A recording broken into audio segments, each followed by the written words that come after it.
To begin with, 5 persons are in police custody following allegations they are part of a ritual killing plot. They are said to have been arrested by the youth of Amanase near Suhum in the eastern region after a tip-off that they intended to abduct a boy. The chief of the area called on the police to come for the suspects, and the youth, however, wanted to carry out instant justice, resulting in a clash. A police car was damaged, with the car belonging to one of the suspects burned completely. Youth leader Richard Saforo, who spoke to Joy News, alleges that one of the suspects is the husband of the spiritualist, said to be at the center of the gruesome killing of a 10-year-old boy at Kaswa. There is more in the following News Desk report.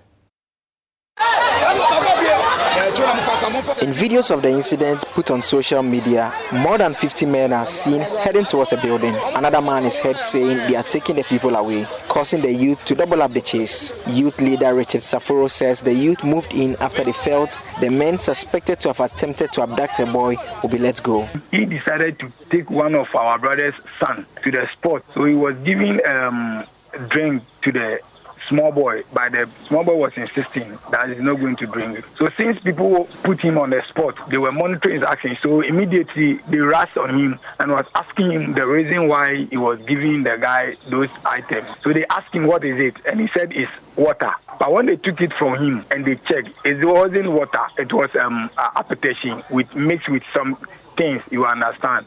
In another footage, a car is ablaze. Richard explains what happened. It belonged to one of the priest wasn't around, so it belonged to one of the priests. That's Wazinga. That car was 247 roaming in the town. 247. The chief called them and they obeyed instructions and came down. They were like, they wanted to do something so that they will escape. Then the chief called for the youth. Richard alleges one of the suspects is connected to the alleged ritual murder that took place at Kaswa that led to the death of a 10-year-old boy. He explains a suspect is married to the priestess at the center of that controversy. Her husband, the priestess' husband, is also the priest. But before you go there, you go and see the priest before the priestess before you see the husband, the priest.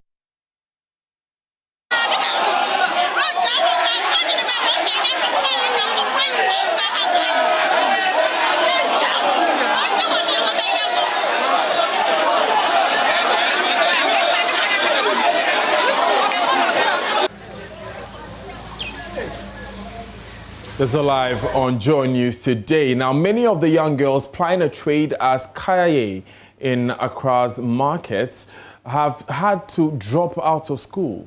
Old Fadama, where many of them live in Accra, has no public school. In the second of a 5-part series shining a light on the lives of head porters in Ghana, my colleague Justice Beidou asks Valentina Roberts, who he followed for days in Ghana's largest slum, why she left school and at the risk of getting raped in the slum and the dreams of going back home.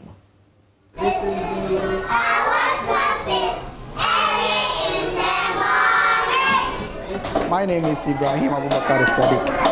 The school was established in 2013 and is taking care of Kai children so that their parents will go to market and come back with them safely. At first, the Kai girls were sending their children to the market, and we decided to take them from them so that we will be taking care of them in the from here so that they will go to the market and come back to meet them safely. We just want to change the future so that these children will not join their mother's paths in doing the Kai job.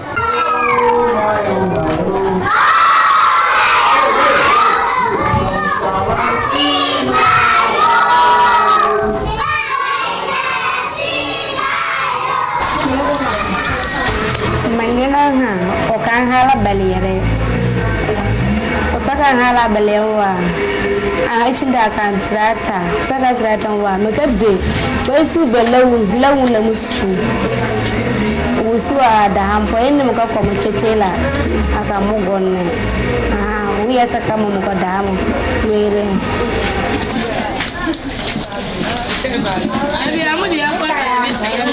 yo fanam Dexam form at Tabakamuko, a big gun, Ben Nakere, a big dukes, I'm mana. Abe ise, abe magema. Musako moyo kufanda kifo. Ayo ganna abe magere, abe amanu be kia hapo muhimu abrola chiru tramna. Ayo be mana school na kere uniform mo baba.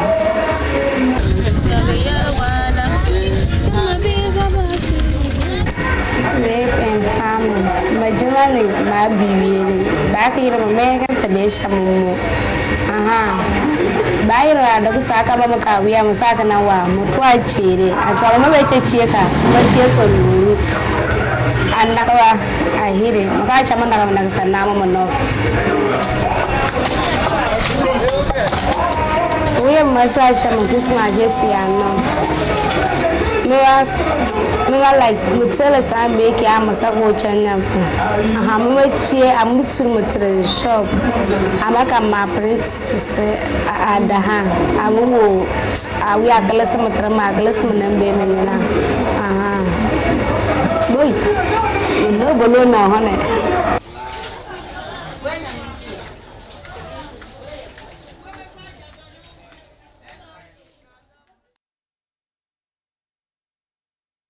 Now, about 40 wooden structures at a slum in Krofrom have been destroyed by fire this dawn. We will go back to that story in just a few minutes, but let's speak to Maxwell Kudeko, who is on the phone lines. Now, we'll speak to Maxwell concerning the earlier story we brought to you about the 5 persons who are in police custody. Maxwell, what more do we know about the story? Well, these gentlemen are suspected to be syndicates who are involved in the rituals, killing of people for rituals. Last weekend, there was a big funeral in Amanase, near Sum in the Eastern region. And the people realized that a couple of mad people had been roaming in the town. These are mad people that are not noted to be part of them. So the people became anxious and started monitoring these people. So yesterday, one of the mad persons gave a drink to a 5-year-old boy, and then some soldiers who had also come to town for the funeral realized that the mad person was giving a local substance to the young guy. So they questioned him, why is it that a madman you are giving a drink to this young boy? And then they forcibly took the drink from him, and they realized that the drink contained tramadol. So in effect, he was trying to get the young man drunk so that he is able to do whatever he wants to do with the boy.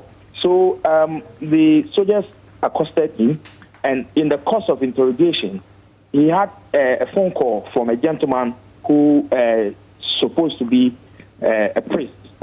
So the soldiers pretended that the gentleman is the owner of the phone, is the rightful person the guy was talking to. So they immediately they answered the call.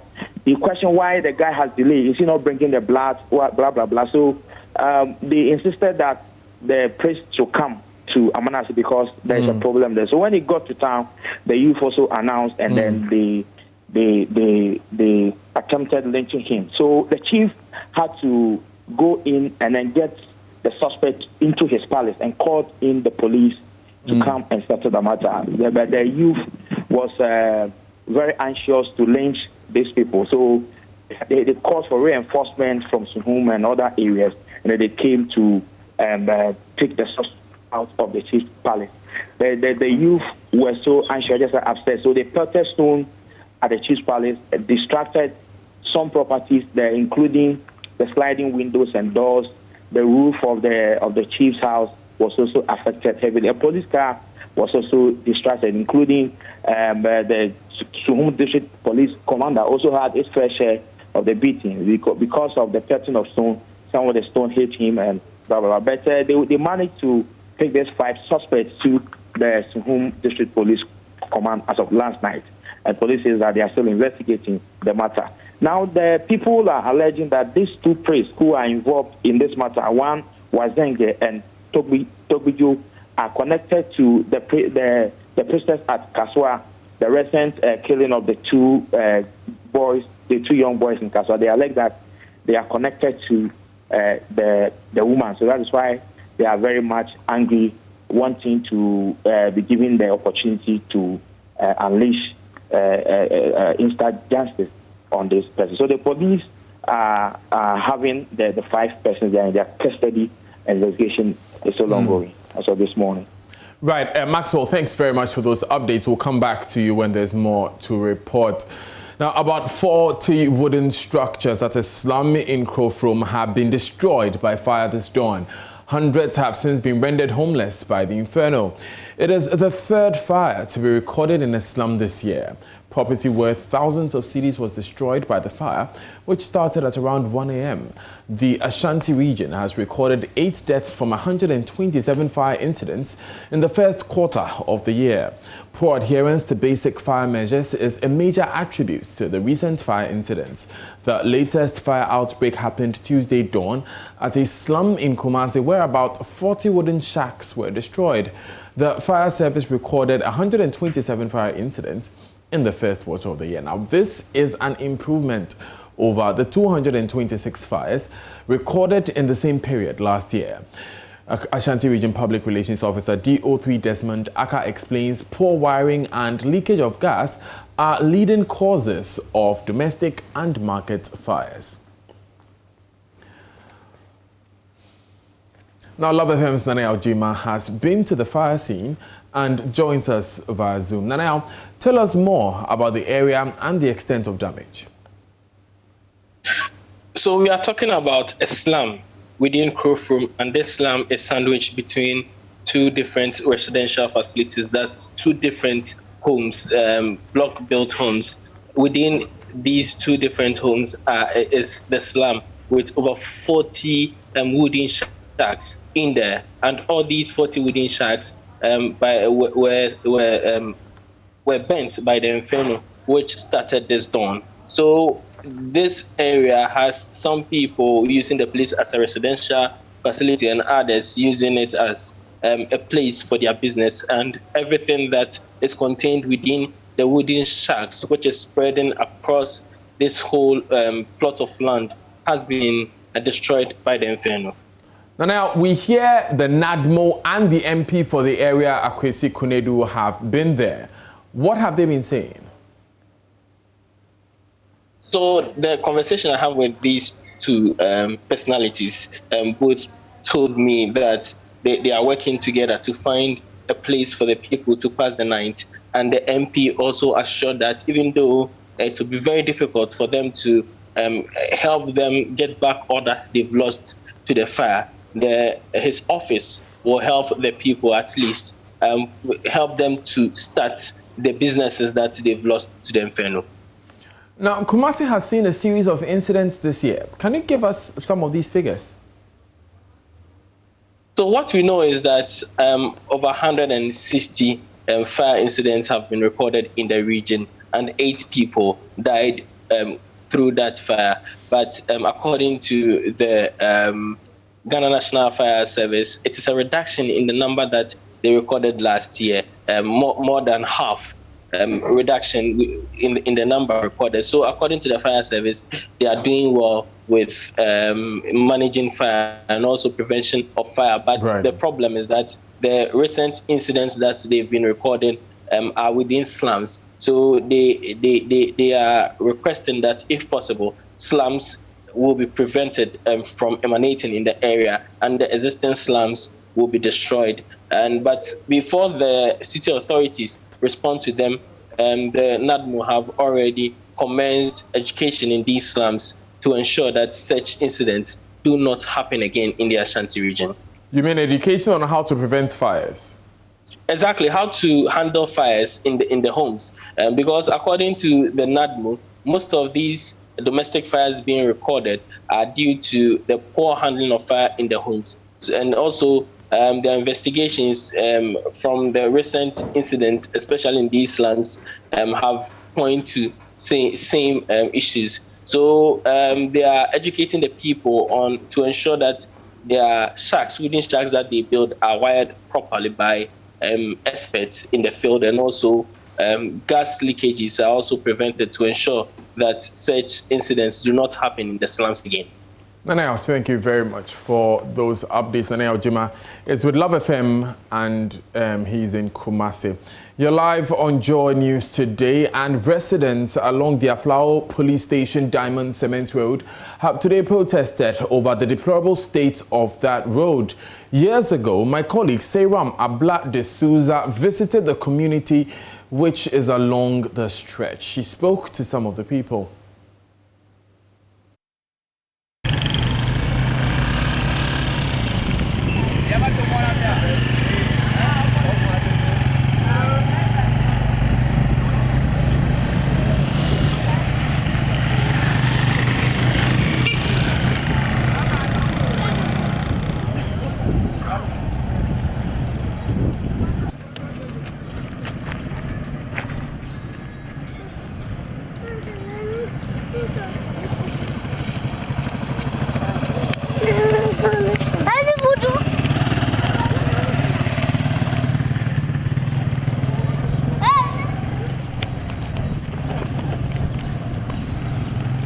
Moi, n'chija mi mete zona moanyuro. Na ko pasi ja ha hono version be mo na bara manki subata. Anya kamia glo ko embe mi de kuku gare no ba jira mo do na mi o. Jim Ablekoko is also asking for the stretch to be fixed. He also complains of virtually the same thing that Madam Esther told us about, that it's difficult using the stretch, especially when it rains. Konye akoto kosi François. Moi anyina versus na mine be ne mi ha mi so kopé mo gbona java ple enwa mi mte zona di tuto. Abe opogan o le moji ale we mo agblan. Mi nya mo mi ato ne mi le dusi mi be aloji toma opogan va tona mi ba aloji la we hale afi nwa be ato. Ena be mo mi do amasa amado tepola tout le modio yakata no monyo ko la janire ebam abe ne si jacha mite mo atomo afi la nyu mi photo alors mi moto mi to pour ganto tambe atofuma ana ba fokucha ajona le modio na mi yakata. Now, Municipal Chief Executive Elliot Edem Agbenowu gave some timelines when he spoke to me earlier on News Desk.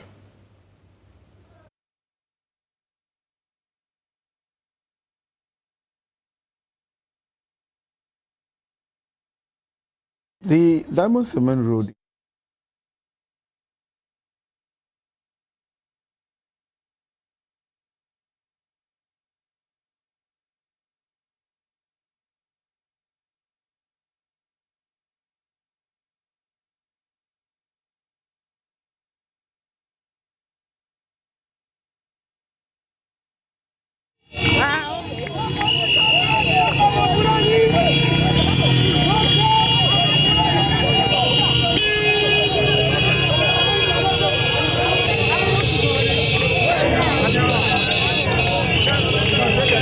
we're looking at the iPad to do us the honors by doing the road for us. However, this iPad thing has gone through a lot of processes. Changes have come.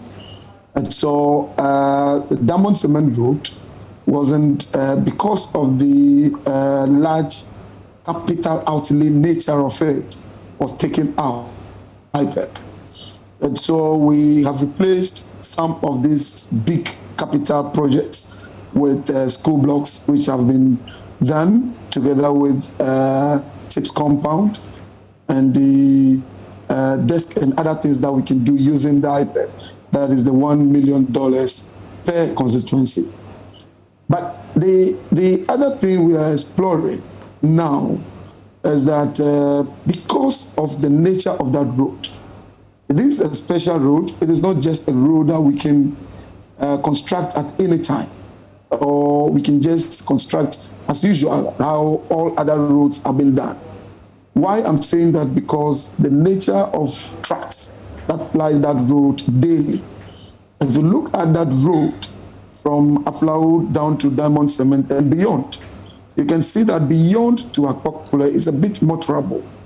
It's the same road, but because this part has been plied predominantly by heavy trucks which carry cement and heavy loads, this part has been very, very bad. Now joining us live is correspondent Ivy Setuji with more. Ivy, has the demonstration ended? Right, Ivy, can you hear me?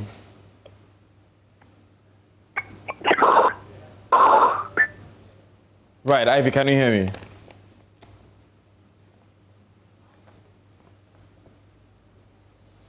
You're live on Joy News today. Ivy Setoji is our correspondent in the Volta region. She'll be briefing us briefly about the particular demonstration whose visuals you're seeing on your screen.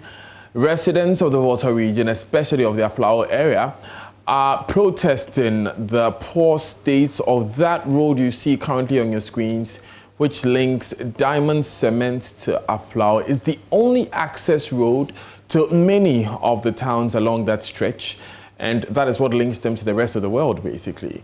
They say it's in a terrible state, and so government must immediately come to their aid. Now, 3 years ago, in 2018, the DCE for the area, Elliot Edem Agbenowu, told Joy News that work was being expedited to ensure that the road is constructed. Earlier on News Desk, Mr. Agbenowu explained that because the project was taken out of the IPEP funding, it hit some difficulties.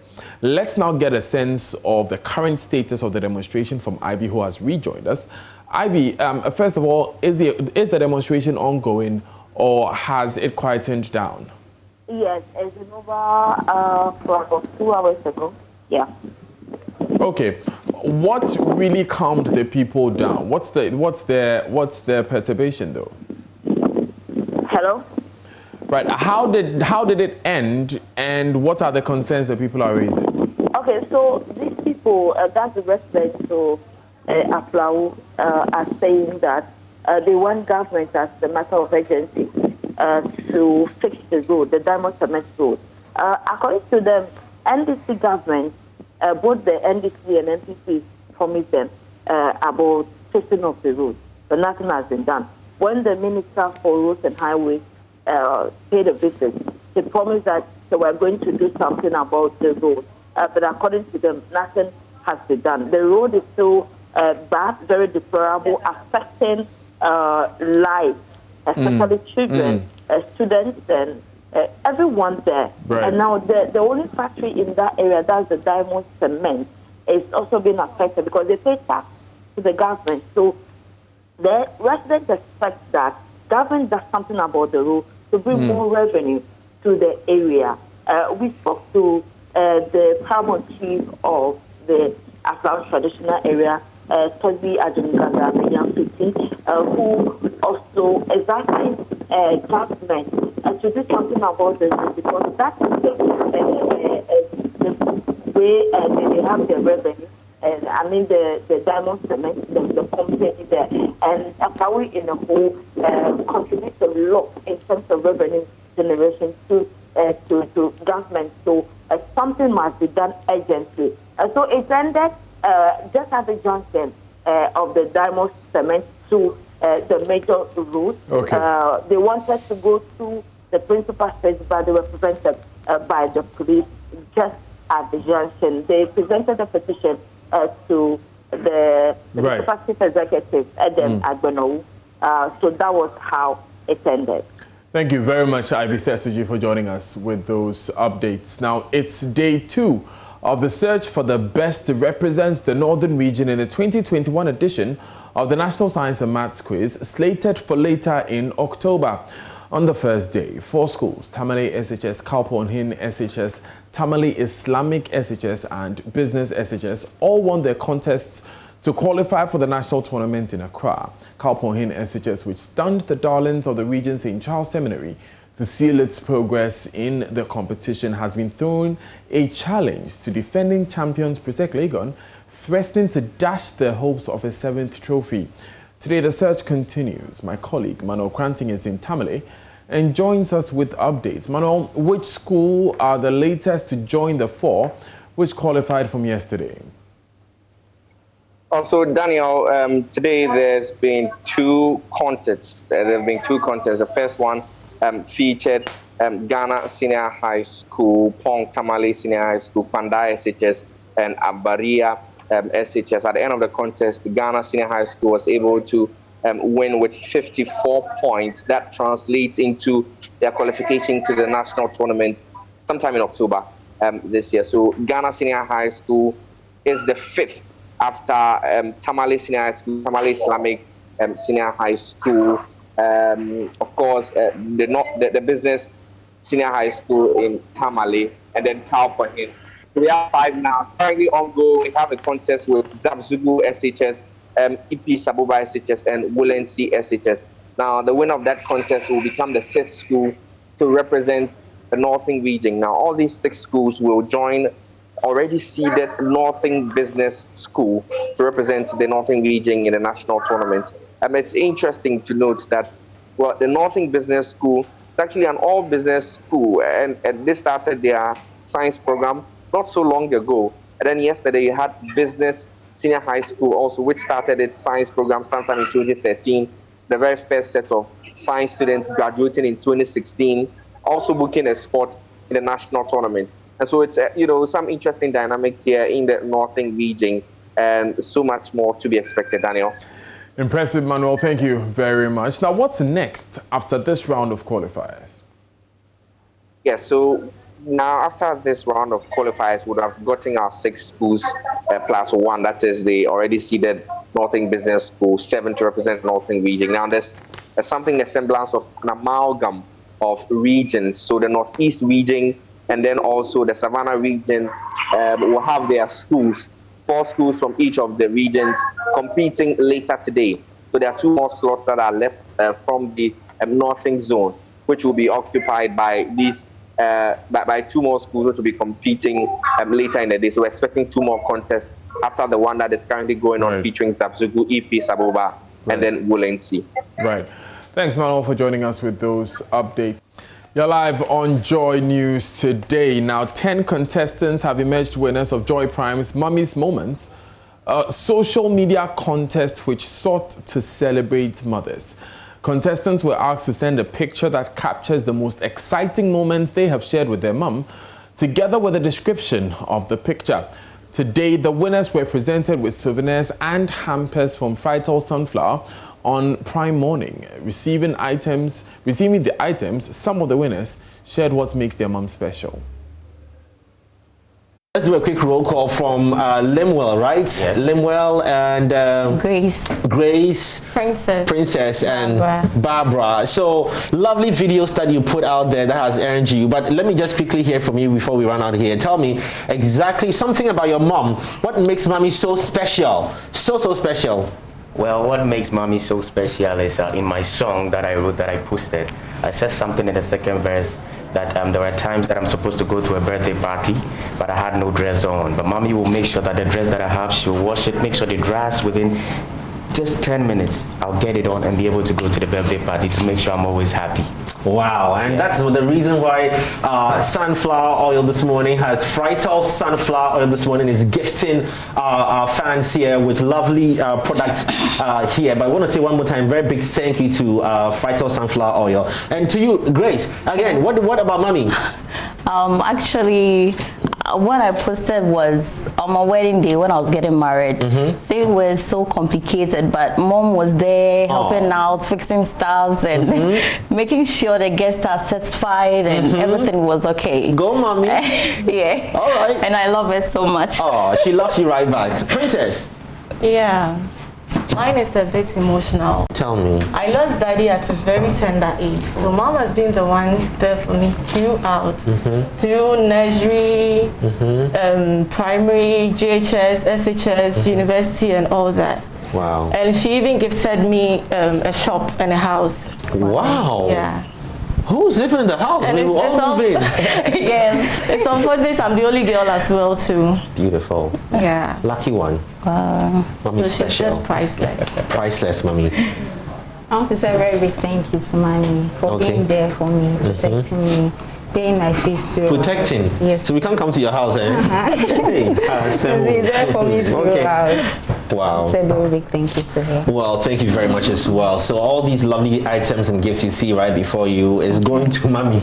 Yes. Yeah. It's going to Mommy. Yes. Yes, for their hard work. Okay, Yes. so when you get home, please pass it on to Mommy. Okay. But thank you so very much, all of you, for partaking in this competition, and hope that you stick with us right here on Prime Morning and enjoy Prime as well.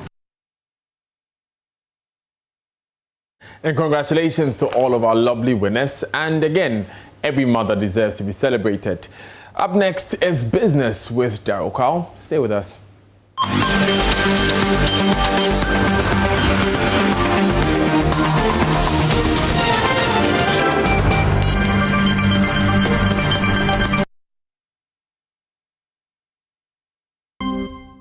Good afternoon. Welcome to Business. My name is Daryl Kwao. The Chamber of Cement Manufacturers Ghana has indicated that the high cement prices are as a result of high cost of production, unfair trade practices, low utilization rate of products, and unfair competition.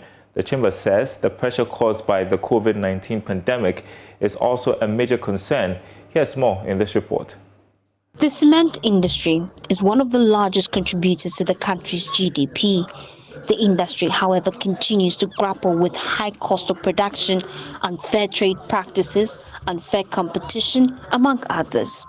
According to the Chief Executive Secretary of the Chamber of Cement Manufacturers, Dr. George Dawson Amwa, the reason behind the increase is as a result of the importation of about 80% of raw materials used to produce cement, with 26% increase in freight rates and unavailability of vessels. Cement raw materials, about 80% is imported. We have three components that actually come together to grind before you can get a finished cement that you see actually on the market. Okay. One is called clinker, the other is called limestone, and the third is called gypsum. There are three. And clinker is the most actually, imported. That's about 80%, which is imported for it to be, produced in Ghana, to the cement. So that is basically what is really happening now. And cost of freight has gone up. Because of the COVID, it is like so many important activities have been stalled. Lack of vessels, while importing raw materials also has which type of what you call a vessel that you have to use. It's called a bulk, vessels. Those have a bulk cargoes.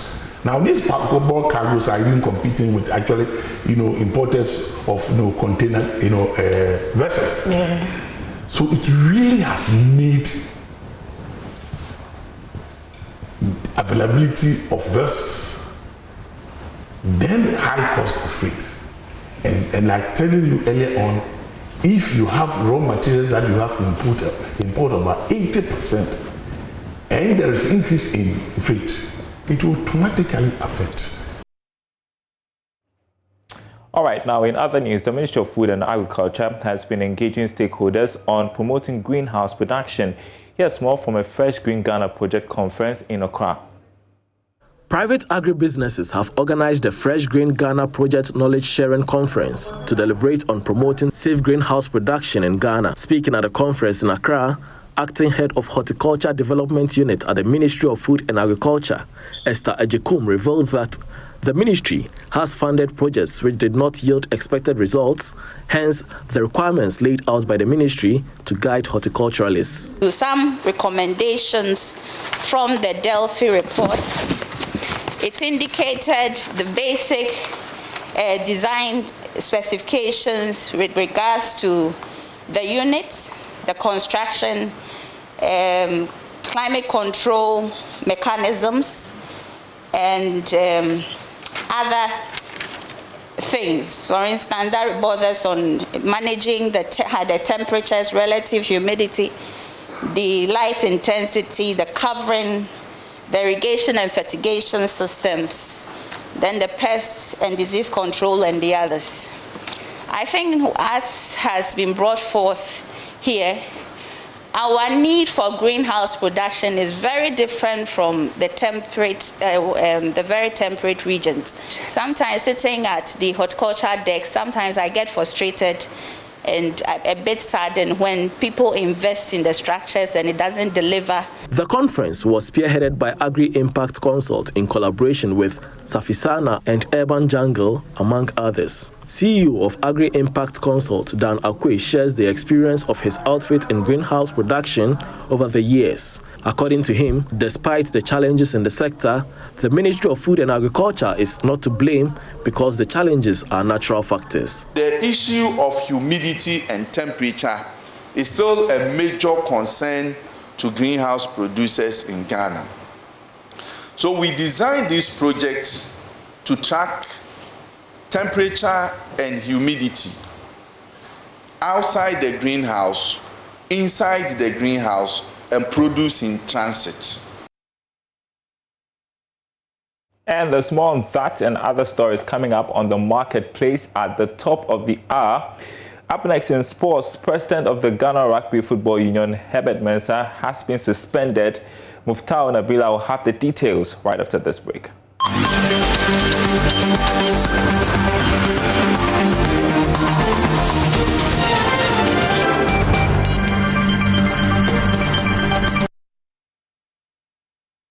Hello, I am Muftau Nabila Ablai. Time now to share with you sports stories on Joy News today. President of the Ghana Rugby Football Union, Herbert Mensah, has been suspended by the board of the union. In late April, the Players' Union of the Rugby Football Association petitioned the board to force Herbert Mensah to step down within 72 hours. The petition was followed up by the Coaches Association, who echoed their claims against the president. He was accused of unilateralism and conflict of interest. Herbert Mensah did not respond to the allegations leveled against him, and the board at a meeting earlier today suspended him from office indefinitely. There's more on this document as cited by George Sports. It says that the board of the Ghana Rugby hereby fulfilled the unfortunate and inevitable task to inform all its stakeholders that the chairman and chief executive officer of Ghana Rugby has been suspended indefinitely as both chairman as CEO at a board meeting held on May 11, 2021 via a video conference, which is Zoom, in accordance with the regulations of its constitutions. Mr. James Nunu Mensah has been elected as the vice president, and he's been appointed to act until such a time the board will convene on June 8 to take a decision on the future of Herbert Mensah. And we understand that in that meeting, Herbert Mensah is going to be removed as president of the Rugby Union. The board wishes to assure all its stakeholders, including players, clubs, supporters, and sponsors, and governing bodies, that the affairs of Ghana Rugby will continue without disruption in the interest of Ghana Rugby and rugby in general. And this was the position of the acting vice president, which is James Nunu. He said that rugby is our love and passion, and rugby must emerge as the winner from this unfortunate moment in the history of Ghana Rugby. Now let's do more stories. Veteran sportscaster Carl Tufor wants the 2023 Africa Games postponed because of the impact of the COVID-19 pandemic. According to him, the outbreak of the virus has been an impediment to the successful organization of games all over the world, and wants organizers of the event, that is the African Union, the African Association of National Olympic Committees of Africa, and the Associations of Africa Sports Confederations to postpone the event. See, Nat, when we want to do things in an indoor arena, particularly in this day, it becomes worrying and vexatious. Tennis, the sports tennis, is allowing fans in because it's an open area. The United States basketball, Now that they started the MBA. Look at the number of people there. Look at the mask that they are forced to wear, but more importantly, the facilities are there. About check nine how do you call it? Temperature nine how do you call those things? The temperature gun. No, not them. No, the COVID. Have you taken the vaccine? All those things have been done. Can we say the same here? No. Granted, I've taken my own. By God's grace, I saw your news item. Another batch has come, but my 28 days has passed. I don't know if it means I have to take 2 again. Like the vaccine. But you see, within this era, for me, I would never advocate they take it away from Ghana. I think I'm too patriotic enough for that. Yeah, I also think. But I think we should postpone it for at least 2 years. And thanks very much for joining us for Sports. We'll have the details of the decision of the Ghana Rugby Union board to suspend Herbert Mensah on my Joy Online shortly. We appreciate the time you've made out to join us. Up next is Showbiz.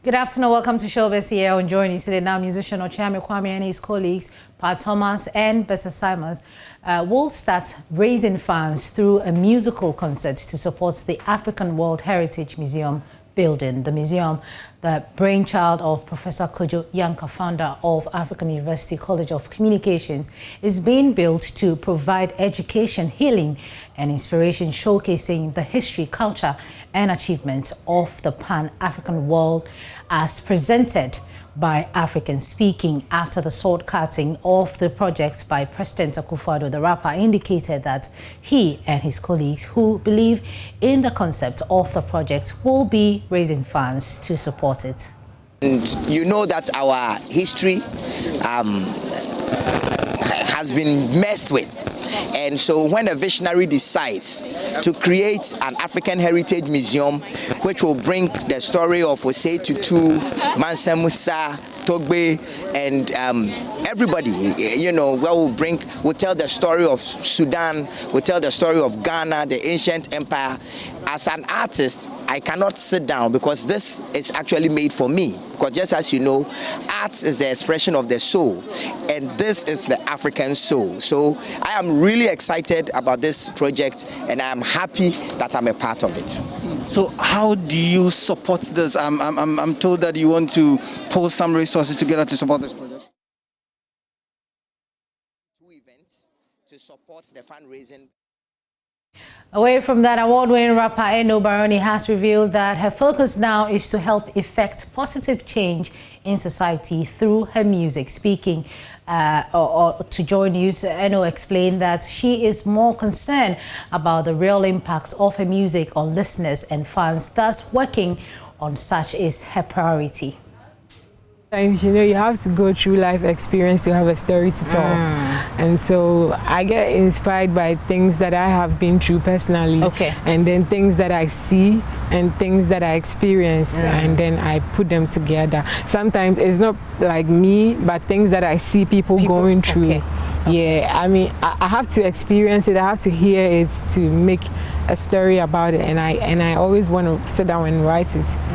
And do you think about the impacts that it will make on, you know, your listeners or people who consume the music? Do you think when you sit down to write, you're thinking, oh, this song, when it finally goes out to the public, it might have so and so impact on so and so? And do you have like an age group, or maybe you're targeting the younger ones, you're targeting the older ones, and all of that? I think when I started doing music, it was just for the fun aspect, because everybody was like, hey, the girl can rap, and I'll be happy. But later on, when I realized the kind of impact my music was making, I actually experienced that. I think when I released a song called Do Something with Wendy Shea, and I was talking to girls that we shouldn't like depend on men and stuff, and then I realized like people were taking it so serious and showing me that the things they are doing, And I was like, oh, then I have to actually sit and have an impact. And first, I always want to impress boys because I thought girls don't really like rap music. But then it's like both genders. So I did a song called Heavy Load for girls who are like plus size to love themselves. And you could see how happy they were. And they always they like the song, and then they love themselves to even do videos of themselves with the song. And so I keep inspiring with my music. I did live on my new album, and it's inspiring. Even God is a Woman. It's a song that if you're a woman and you find yourself anywhere, you should know you are the God out there, and just be the woman, the God woman over there. Yeah.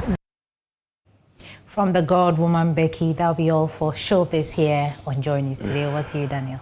Thank you very much, Becky. Have a good day, or should I say a God day. Up next is The Marketplace with Charles Aite.